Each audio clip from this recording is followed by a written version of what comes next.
ಮಾನ್ಯ ಉಪಮುಖ್ಯಮಂತ್ರಿಗಳಾದ D K Shivakumar ಸರ್ಗೆ ನಮ್ಮ ವಂದನೆಗಳು. ಸರ್, ಏನಂತಂದರೆ ಕಸದ ಫ್ಯಾಕ್ಟ್ರಿಗಳನ್ನ ಹೆಚ್ಚಿಸ್ತೀವಿ ಅಂತ ನೀವು ಆವಾಗಲೇ ಹೇಳಿದ್ರಿ, ಆದರೆ ಇನ್ನೂ ಹೆಚ್ಚಿಲ್ಲ.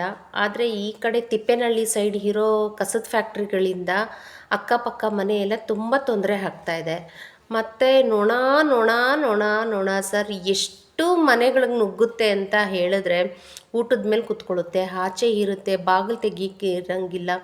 24 hours ಬಾಗಿಲು ಹಾಕೇ ಇರಬೇಕು, ಹಾಕೇ ಇರಬೇಕು, ಹಾಕೇ ಇರಬೇಕು, ಬಾಗಿಲೇ ತೆಗಿಯೋಕ್ಕಾಗಲ್ಲ. ಬಾಗಿಲು ತೆಗೆದ್ರೆ ಒಳ್ಳೆ ಜೇನುಳ ಬಂದಂಗೆ ನೊಣ ಬರುತ್ತೆ. ಫ್ಯಾಕ್ಟ್ರಿ ಸ್ಮೆಲ್ಲು ಮಳೆ ಬಂದಾಗಂತೂ ಇರೋಕ್ಕೆ ಆಗೋದಿಲ್ಲ. ಅಕ್ಕಪಕ್ಕ ಎಲ್ಲರಿಗೂ ಹೇಳಿದ್ದಾಯಿತು, ಕೇಳಿದ್ದಾಯಿತು. ಇವಾಗ ತಡಿಯೋಕ್ಕೆ ಆಗ್ದಲೇ ಈ ನೊಣಗಳ ಕಾಟದಿಂದ ಇನ್ನೊಂದು ನೊಣಗಳು ಕಚ್ಚುತ್ತೆ ಸರ್. ನೊಣಗಳು ಕಚ್ಚಿದ್ರೆ ಅದು ಸ್ಕಿನ್ ಅಲರ್ಜಿ ಆಗುತ್ತೆ, ಸಣ್ಣ ಸಣ್ಣ ಗುಳ್ಳೆಗಳು ಬರುತ್ತೆ. ನಾವು ಏನೋ ಒಂದು ಕಷ್ಟ ಸುಖ ಅಂತ ಹೇಳಿ ಹೊಟ್ಟೆಗೆ ಬಟ್ಟೆ ಕಟ್ಟಿ ಒಂದು ಸಣ್ಣ ಪುಟ್ಟ ಮನೆ ಅಂತ ಮಾಡ್ಕೊಂಡು ಈ ಕಡೆಗೆ ಬಂದ್ವಿ.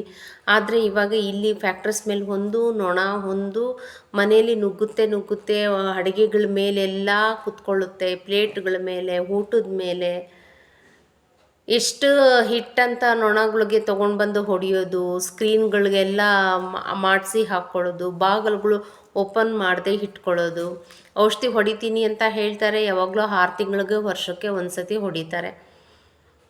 ದಯವಿಟ್ಟು ಇದ್ರ ಬಗ್ಗೆ ಸ್ವಲ್ಪ ಆ್ಯಕ್ಷನ್ ತೊಗೊಳ್ಳಿ ಸರ್. ಏಕೆಂದರೆ ಹೆಲ್ತ್ ಇಶ್ಯೂ ಇರೋರ್ಗು ತುಂಬ ತೊಂದರೆ ಆಗುತ್ತೆ, ವೀಸಿಂಗ್ ಪ್ರಾಬ್ಲಮ್ ಇರೋರ್ಗು ಶ್ವಾಸಕೋಶ ಎಲ್ಲ ತೊಂದರೆ ಆಗ್ತೈತೆ. ದಯವಿಟ್ಟು ಕಸದ ಫ್ಯಾಕ್ಟ್ರಿಗಳಿಗೆ ಬೇಗ ಆ್ಯಕ್ಷನ್ ತೊಗೊಳ್ಳಿ. ನಾವು ತಿಪ್ಪೇನಹಳ್ಳಿ ಸೈಡ್ ಇರೋ ಕಸದ ಫ್ಯಾಕ್ಟ್ರಿ ಬಗ್ಗೆ ಮಾತಾಡ್ತಾ ಇದ್ದೀನಿ ಸರ್. ದಯವಿಟ್ಟು ನೀವು ಬಂದು ಒಂದು ಸತಿ ವಿಸಿಟ್ ಮಾಡಿ, ಈ ಅಕ್ಕಪಕ್ಕ ಎಲ್ಲ ನೀವು ಒಂದು ಸತಿ ವಿಚಾರಿಸ್ಬೇಕು ಅಂತ ನಮ್ಮ ಕಳಕಳಿಯ ಪ್ರಾರ್ಥನೆ ಸರ್. ದಯವಿಟ್ಟು ನೀವು ಆ್ಯಕ್ಷನ್ ತೊಗೊಳ್ಳಿ. Thank you sir.